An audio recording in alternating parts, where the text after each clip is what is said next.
Jim. He's dead. Hello, and welcome to Improv Autopsy. I'm your host, Stephen Cadwell. This is part 2 of my interview with Chicago comedy auteur Jimmy Binns, filled with more improv and comedy stories, as well as my Proustian questionnaire. Enjoy part 2 of Jimmy Binns' Improv Autopsy. In the pie chart that is your theater experience, where, like, how big of a slice is improv in all of that? And do you differentiate improv from comedy, or is it all one thing for you? Or from drama even? Is improv just part of the theater milieu for you, or is it a separate thing? Improv is like the milieu, as you say. Pantomime, juggling, circus performing, dance skills, routines, improv. These are all your tool set. Can you do accents? Can you do you there's disciplines that you can be working on ad infinitum on becoming a different kind of performer or a varied kind of performer. The respect a Chicago performer gets worldwide comes from the fact that they are multifaceted. They've done improv, they've done some music, they've done some traditional acting. There's a mix in all of that. And then it is peppered with an attitude that it's not about making me the star. It's how do I serve the project best?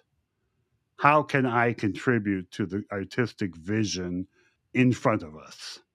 That is the Chicago actor. That's how they're seen around the world. The pie chart you say, so the years wise, it would be, let me put it this way. Improvising, I have been doing all my life. Everyone is improvising every day of their life. You're making up what you're saying in the moment because of what the other things around you have said, done, or it. You might go into a meeting prepared with a script. You might have a thing where this is my agenda. These are my talking points. Otherwise, we're in general improvising. We are also acting. We put on a character. Here's who I am today. Am I grumpy? Am I happy? Am I Doc? How I dress, how I speak. These were the tools that make a character. So when people say, I don't know how to act, you are acting. I don't know how to improvise. You are improvising. You just don't know that you're doing it, and you just haven't spent a lot of time studying how others have studied it, making the discoveries that others have made and laid forth to say, these are the patterns, these are the basic fundamentals of how you do the craft that you're going to do. Same thing with sketching or drawing. You can go to learn these crafts. You can learn how to draw a cartoon character versus draw a realistic image. All these disciplines are teachable, learnable, put down in books. And now in a podcast. Yeah. Now in a podcast, you're teaching people how to improvise, teaching children these skills. I did a great summer camp in Oak Park called CAST, where they take professionals from the industry who put up 3 or 4 shows in the summer with some 250 kids in the middle school age range. And we taught them every aspect of the entire process. How to be on crew, how to make costumes, how to play the video guy who's documenting the event, how to be a performer, how to dance. When Michael Jackson died, coincidentally, that summer, the choreographer had taught all 100 and some kids Thriller.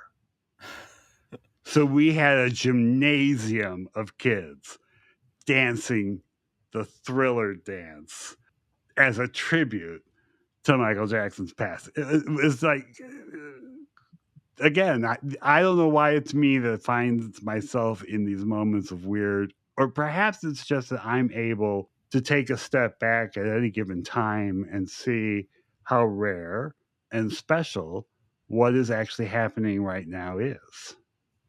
So it's a lifetime. Yeah. Yeah. It's a lifetime of learning how to improvise.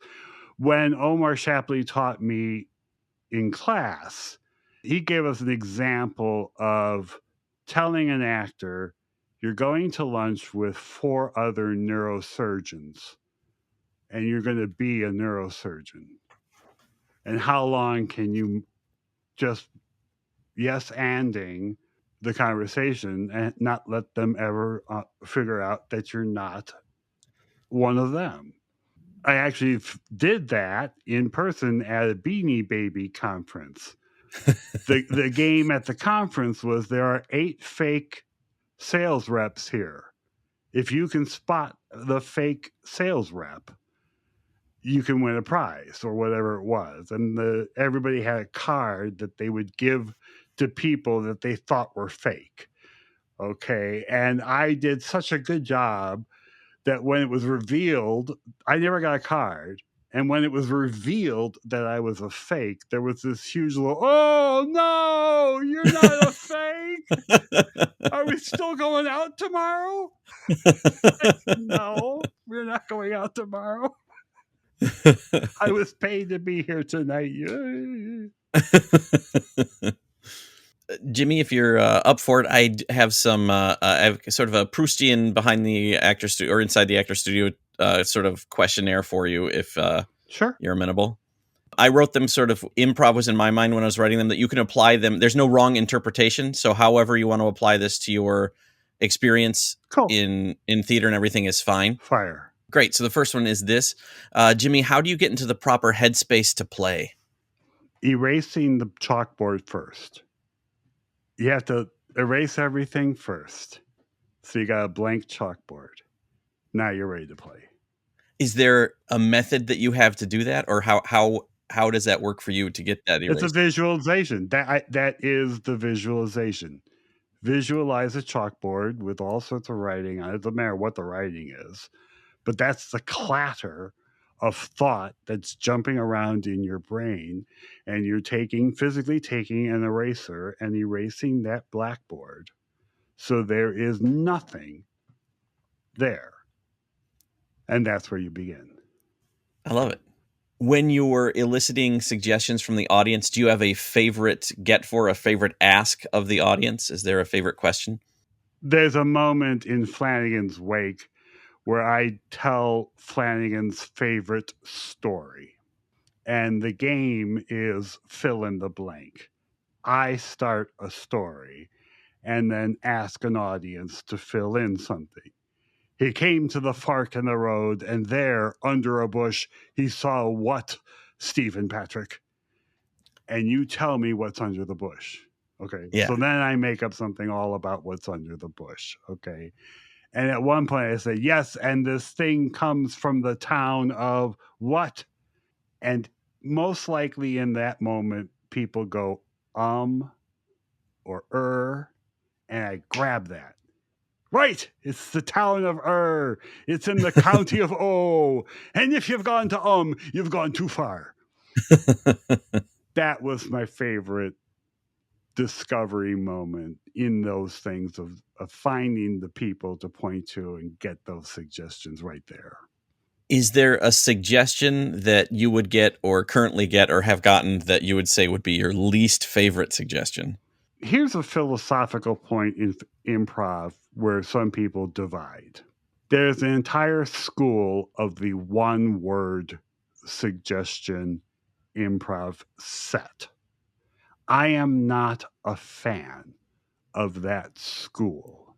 The Improv Institute made an entire routine out of their getting suggestions at the top of the show, and they got many suggestions. People shout out occupations, lawyer, doctor, men filling up a list, a piece of paper of occupations. Give us locations. What was something someone said to you today?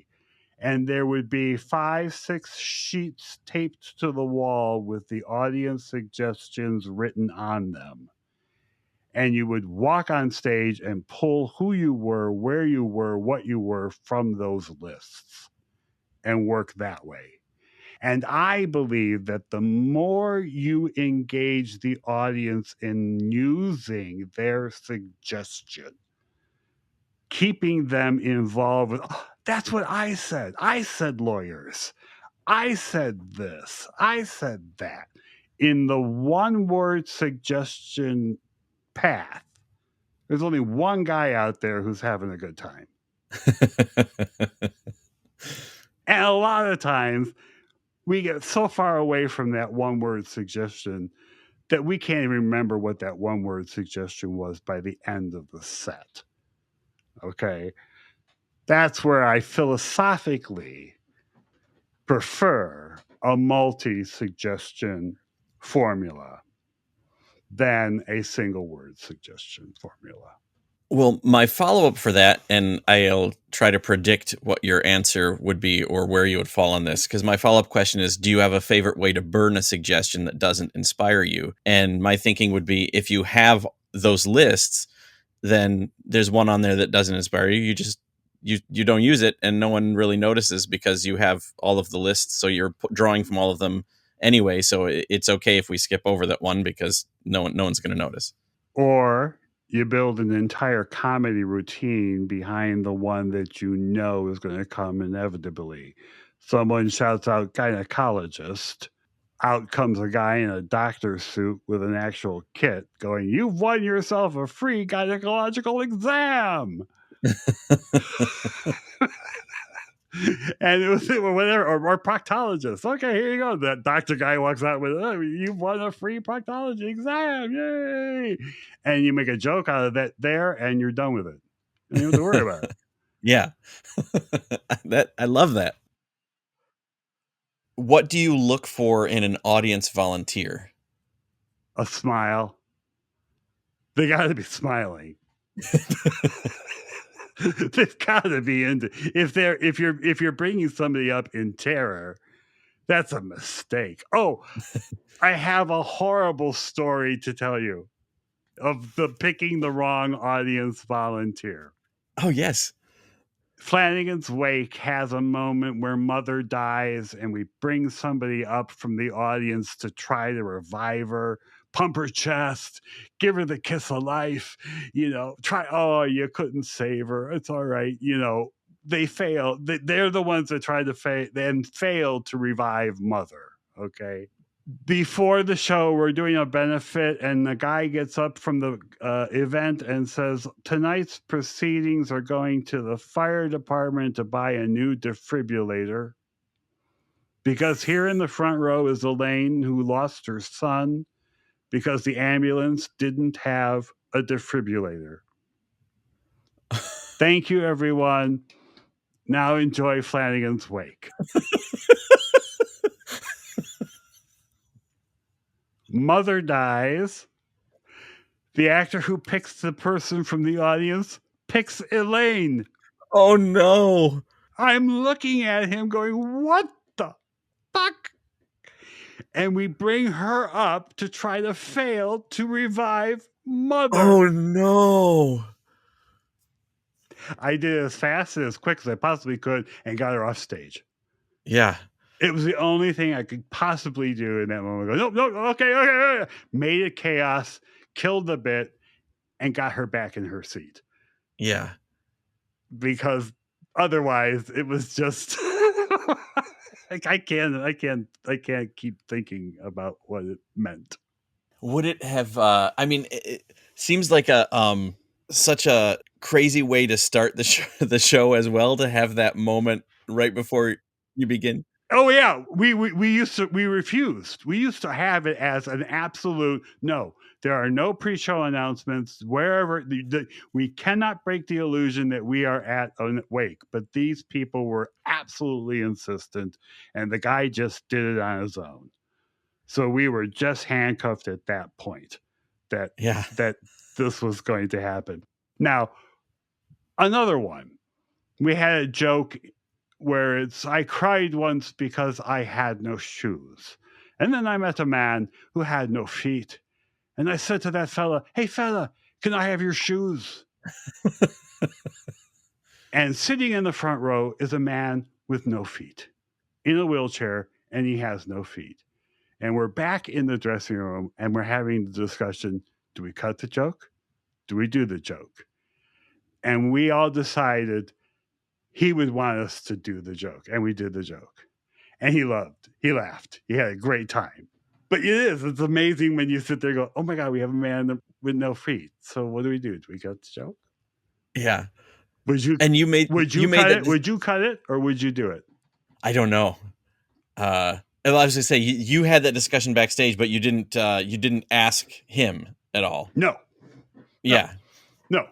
Didn't want to put any pressure on him whatsoever. Right. And we took the stand of the noblest perspective of viewing someone with any kind of disability is to treat them with as much respect and normalcy as your heart can wrap around them. Yeah. That's what said, let's do the joke. I think that the insult is saying, because you're handicapped, we're not going to tell this joke. Right. So I think we made the right decision. Yeah. Describe your onstage persona. I think you've answered this a little bit, but how does onstage Jimmy differ from everyday Jimmy, if at all? Onstage Jimmy most often has the energy of the MC, the master of ceremonies, the man who's here to take you on a journey, the Jim Broadbent in Moulin Rouge. The can.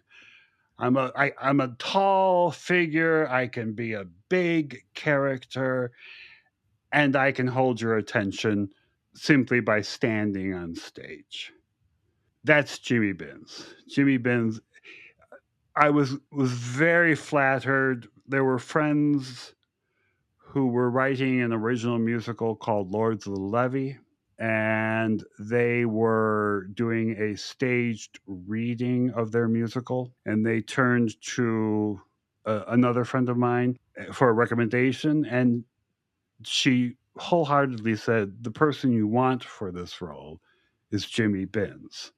And it was this broad turn of the century politician who leads parades and gives massive inspiring speeches of what he's going to do in Chicago, and his sidekick is Hinky Dink, and we played it like a Penn and Teller. He says nothing, I say everything. We had a song duet where he didn't get to sing. They wrote a number, and I went home and worked on it, and the song was titled "A Man Is Just a Man with All His Clothes Off." And his reputation, how he became a politician, was from the bathhouses of the south side of Chicago, of managing these He was called Bathhouse John. And I came back to the rehearsal. I said, "You've written a strip number. I'll go from the full tux to a bath towel. Give me a chorus of guys in bath towels, and this is why Nathan Lane would want to play the role." And he got a standing ovation. So it was the right call. Do you think that's different than everyday Jimmy? Is everyday Jimmy less likely to strip down to a bath towel? Or do you think, like, if that's me? That's me. Yeah. That's me. Every actor, there is a persona and there's the character you play. Tom Hanks is a persona. Tom Hanks plays a lot of different characters, but you still see Tom Hanks as a through line in his characters. That same type of philosophy. I'm a character actor who quite often people don't know me when they see me in the lobby after having seen me on stage. Yeah. wig, makeup, hair. I did a Julius Caesar where I played 4 characters because I could completely change my look quickly and effectively to cover 4 parts. Yeah. And people didn't know it was me. I was a decoy once in another play. The Sleuth is a 2-actor murder mystery, but you're forced to believe it's a third actor. One actor plays 2, and for Yeah. the to believe it, so you make up a bio in the program, and they used my picture and my bio as me playing the role, and made that actor look like me because we were doing it in rep, so people would buy that it was me playing it for him to not do it. That is amazing. They're doing one of the local community theaters is doing Sleuth here soon, and not too long ago, I watched both the movie versions.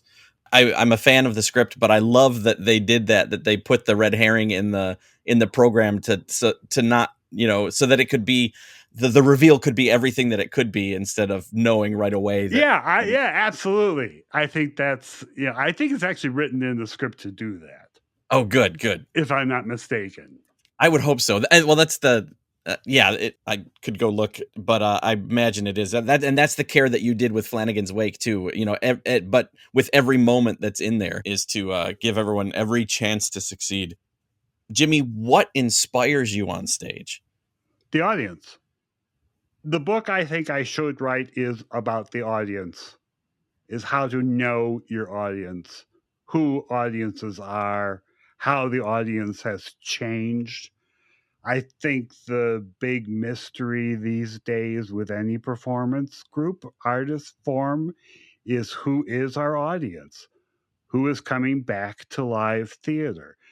Who's getting up from the digital world and coming to the live world, or not?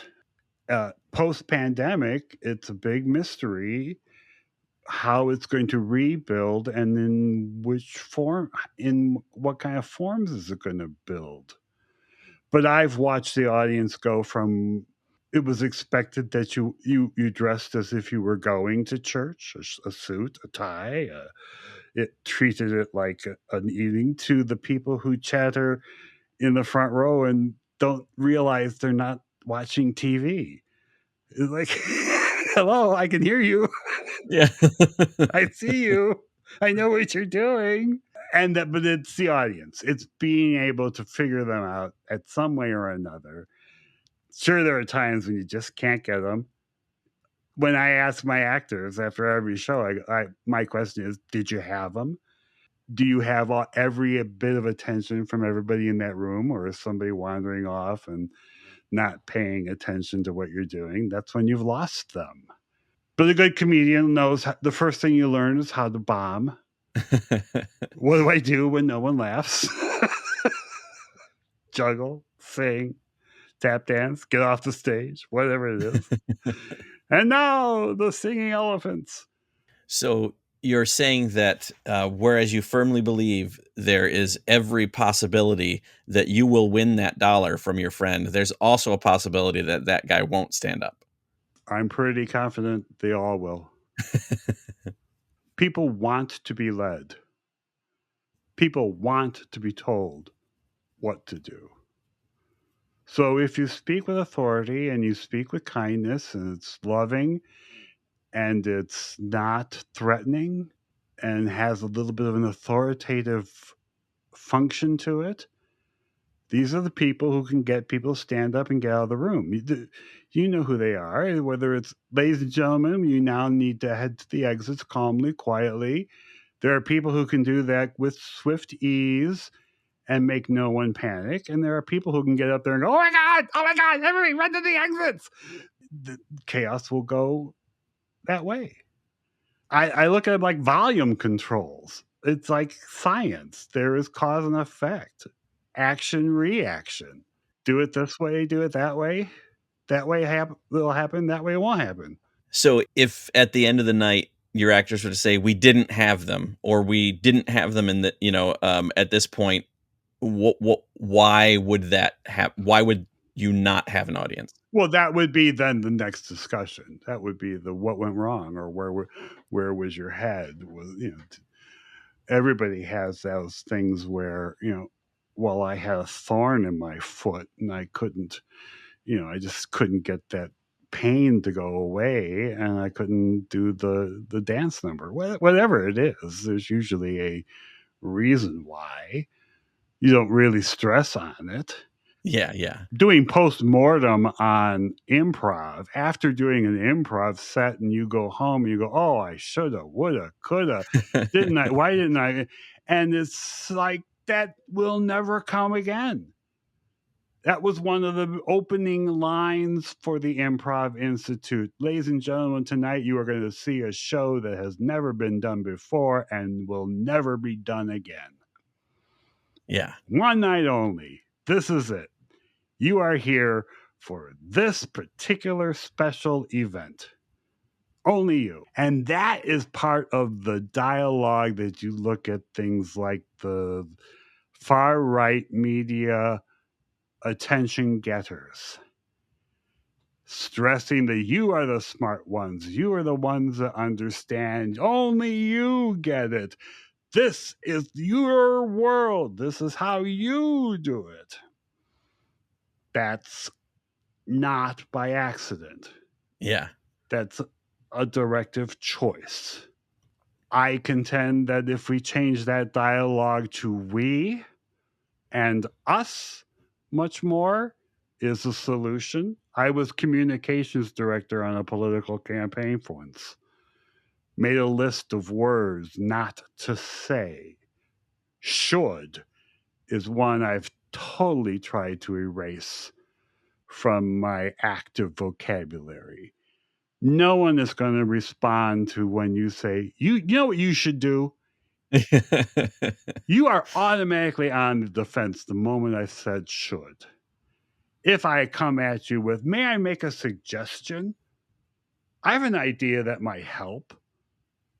You're receptive to what I'm going to say. But if I say, you know what you should do? You should leave that guy, or you should leave that woman. Oh, yeah, you should drop 20 pounds, or you should wear black. Horrible word to be having in our conversations. So probability drops if I say, hey, buddy, at the end of the bar, you should stand up. He would not get up.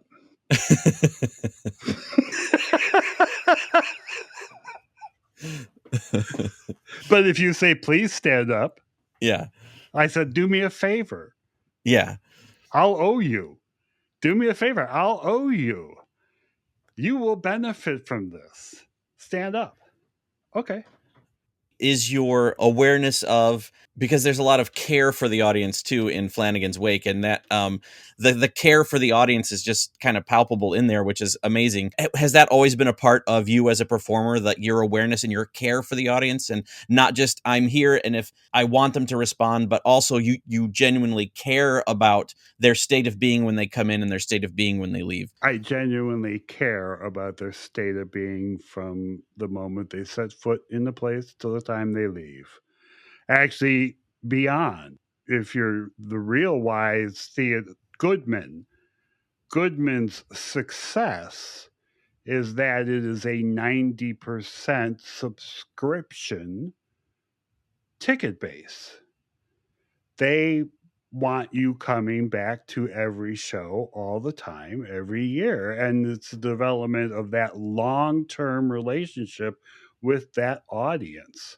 Take the superstars in pop music, of taking the time to care for, on a regular, continuous basis, their audience. Are we communicating with them? Are we expressing our love to them and how much we appreciate them? Because everything that comes from, we don't exist. My world doesn't exist without the audience. Yeah. So of course they must be the most valuable thing in that equation. We're doing this for you. You're paying us to do what we love to do. and you love to watch us do what we love to do. So it's a birthing ground of love and good feelings and good vibes and connectiveness in a way that's not divisive by any kind of ideology other than the fact that we've all gotten together to hear this story or to tell this joke or sing this song. And we're a part of it. Can you pinpoint any time? Not that you don't have to. I mean, this isn't like you should be able to by any means. But is there a What was moment in that time, word? like a what? What was that word? What? Uh, Should? Exactly. Not that you should. When do you think you first became aware of sort of that reciprocity with the audience that we're in this together? Was it 6-year-old Jimmy, or was it 8-year-old Jimmy when you were trying to cheer up your mom, your dad, and your sister? Or was it Jimmy when you're watching Laurel and Hardy to cheer up your friend? Or has it just always been because you're kind of steeped in theater, it was just always there? I would say your last was the most accurate, that it was steeped in it. We were told this is a theater, not a playground when we're running through the rows. Everything, when you just have to watch what a theater does to get ready for an opening night and the care behind making sure it's clean, it's ready, it's the right music is playing. When The Noble Fool, part of my artistic director directives to staff was that we are a comedy theater and that absolutely everything we do is for fun. We are the fool. So don't ever take anything too seriously, too aggressively. Panicked. Box Office played comedy soundtracks or talked in jokes, making the whole experience from the moment we are a comedy theater, and you're going to laugh at the usher, with the usher. You're going to laugh because the pre-show music is funny. You're going to laugh at the curtain speech. We used to write all sorts of different what's the laugh, what's the gag curtain, turn your cell phone off speech for this play or for that play. Let's get that voice. Let's get, let's tell it this way. If you embrace the whole perspective, it's taking that 360-degree universal perspective on what it is you're doing and tying it all together to a chosen theme or design. Yeah. We're going to do this tonight. We're going to have a birthday party, or we're going to have a play.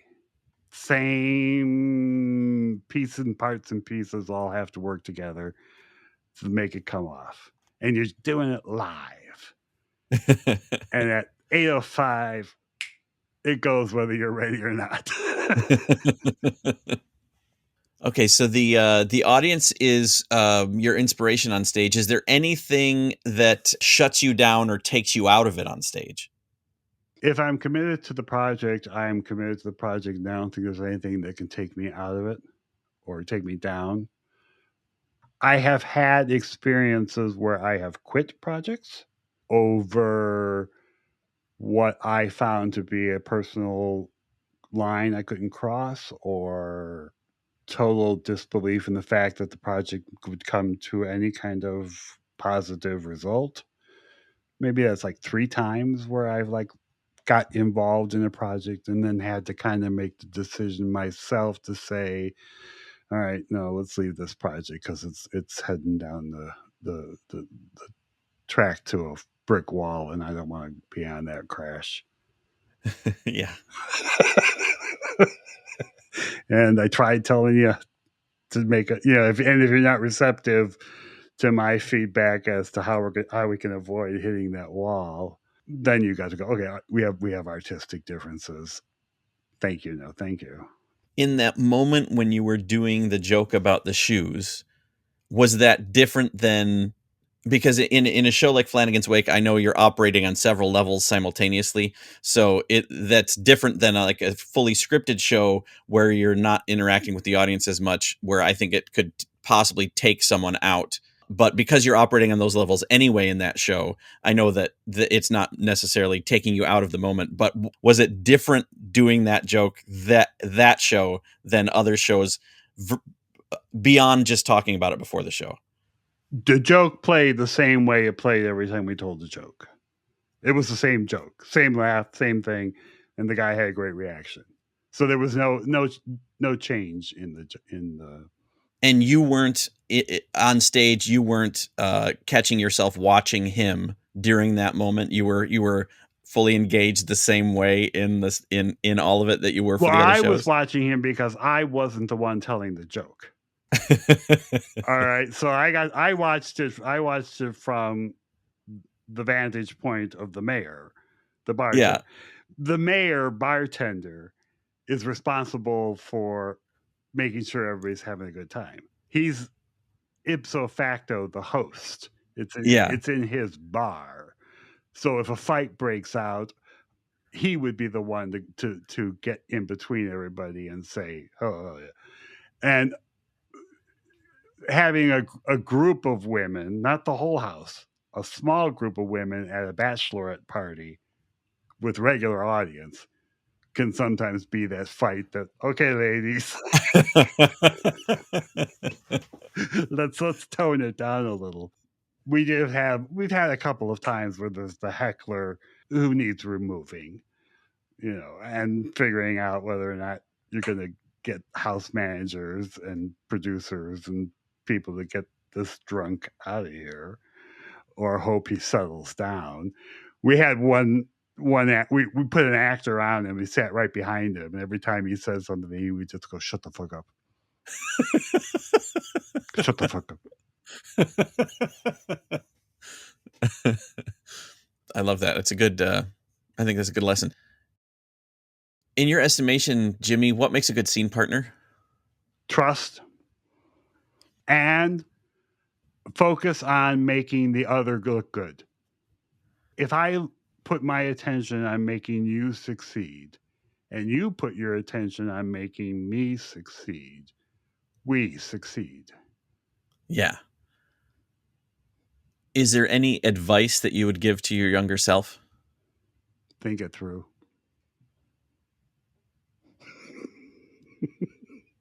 It's interesting. I don't know that I would. It seems awful to be in that position of saying, I feel like Trump saying, I never had to apologize for anything. I don't know what I would tell my younger self. I talk to my younger self all the time still. Myself is myself. There's the me that is the me. I also believe in DNA cell memory. I had my DNA done, and my DNA is 45,000 years old. I have a direct father to son marker from 3,500 BC Connacht, Ireland. So for 3,500 years, father to son, father to son, father to son, father to son is an interesting thing to wrap your mind around. And I sense that there is truly a lot of me that I see in my father, that I saw in my grandfather, in my great-grandfather. There's a Binns quality of wonder, a love of wonder and learning. Learning never ends. There's always something to learn. There is absolutely never a reason to be bored. And there are discoveries everywhere. And every one of them worth investing all of your time studying. I'm doing this, studying the universe and how stars and quarks and particles and light speed work, as well as histories of philosophies and reading 500-year-old Bawdy Rabelais, just because there's tons of things always. Gardening, what's growing right now in this particular area in Chicago, we are getting fertile soil is just growing in my yard. I've got trees and things and stuff and rabbits and stuff growing because everything is lush, and it's all about, okay, well, let's pull that back. Let's trim those down. What's that? Like this giant thing grows and you're like, what is that? And then it's wrapping itself around the door, and I'm watching it blooms. It's beautiful. It smells great. It's clematis and pine trees. I've got 2 giant big pine trees. Anyway, but I digress.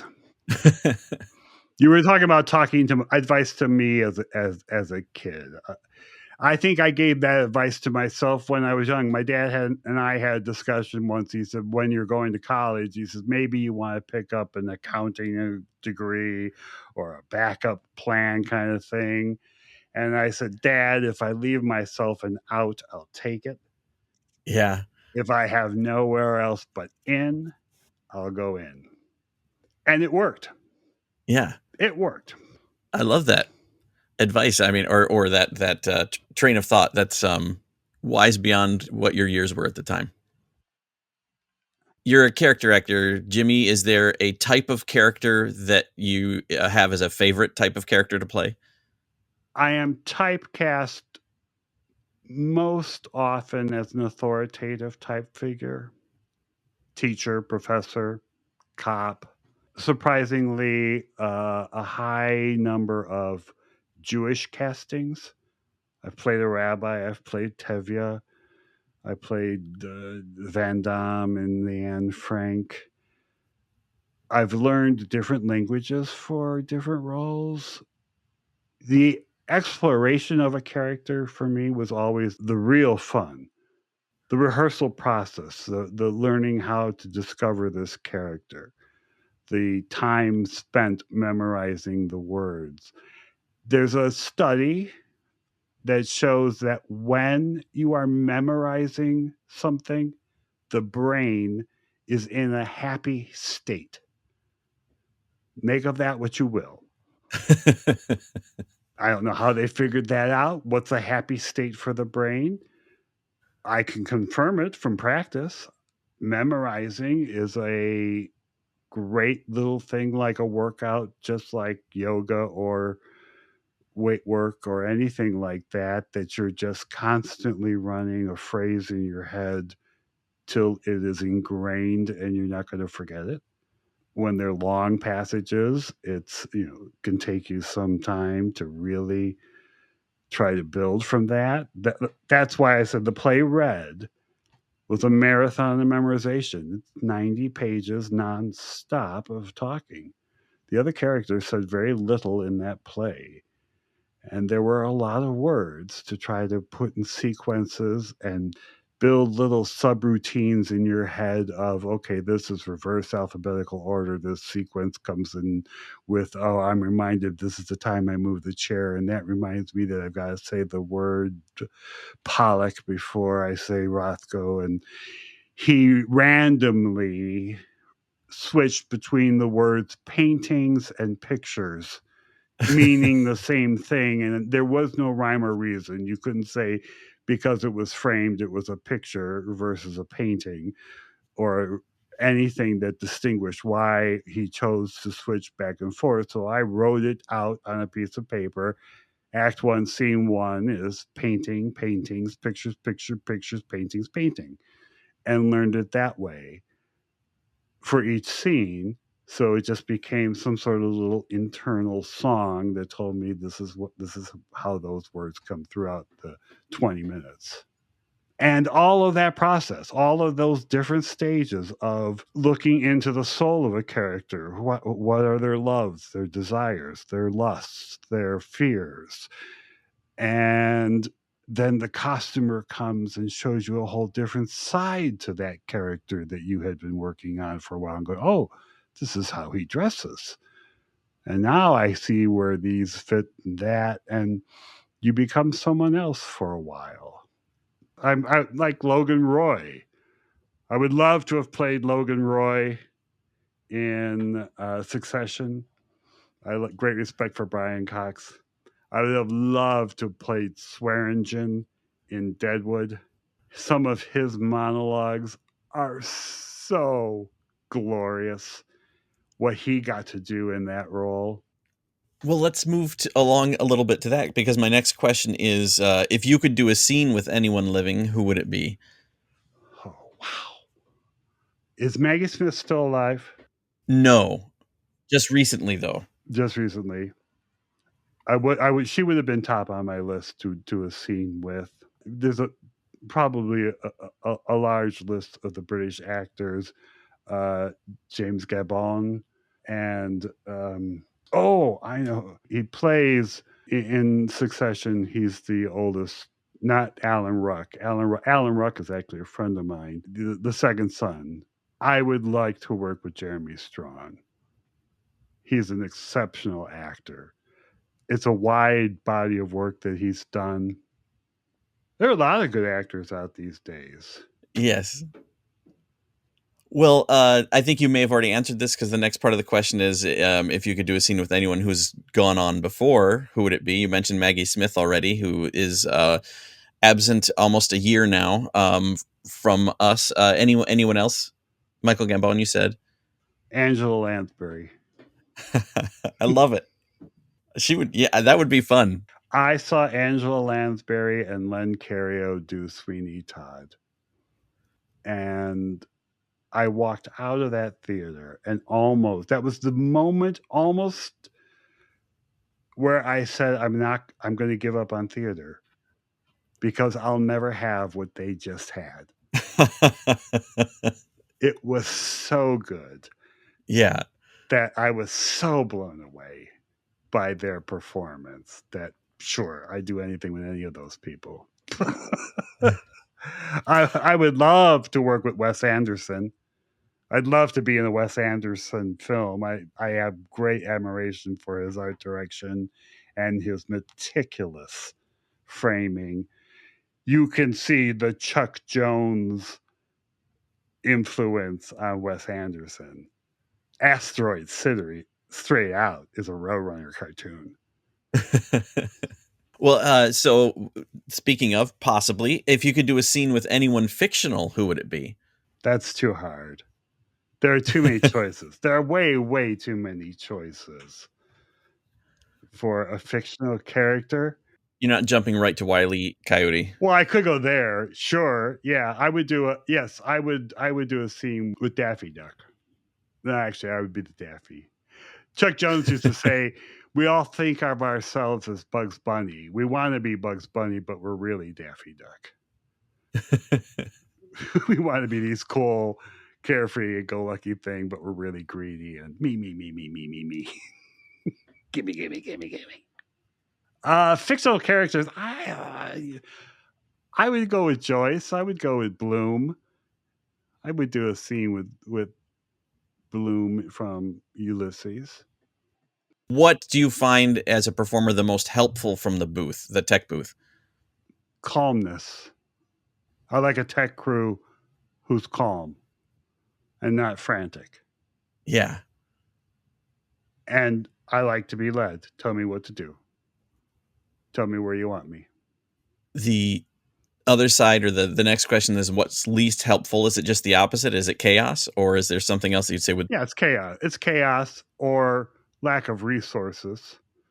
You know, there's all levels of production values, from where you have two dressers to help you get out of the suit of armor and into the other costume, or you have to do it yourself and you're breaking a sweat trying to unbuckle your back. so you know, having no crew is a pain. So resources and competency. Jimmy, other than laughter, is there an audience sound that you revel in? The applause. When you know you've hit it. Actually, the silence can be equally as rewarding, because that's the confirmation that you really do have their attention. Yeah. The expectation. That's a sensual physical kind of reaction that you can have with an audience, the anticipation.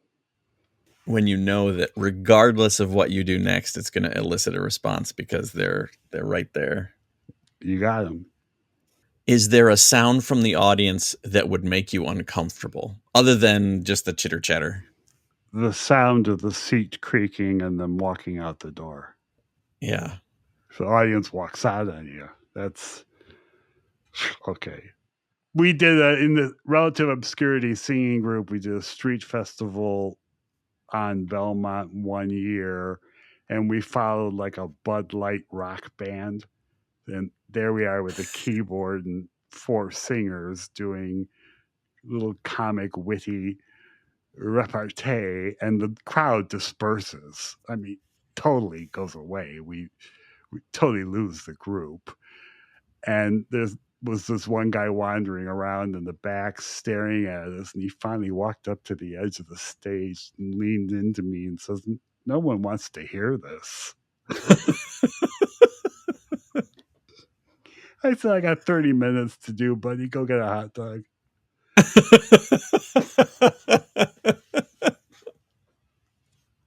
Well, that leads to my next question, and that might be the answer, but it is, what's the worst venue you've played? That was the worst venue. Yeah. That was a street fair, a 4-part comic repartee nightclub act does not play on the big, broad, open street fair. The nightclub act doesn't play as well in the light of day. Also, I got booked to do a tap number in a room full of carpeting.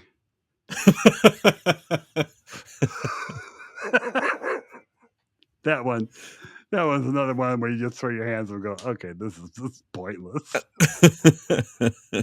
Did you at least generate some static electricity? I don't know what I generated. Don't have those ones you can just kind of file away and just, I don't even remember what function that was for.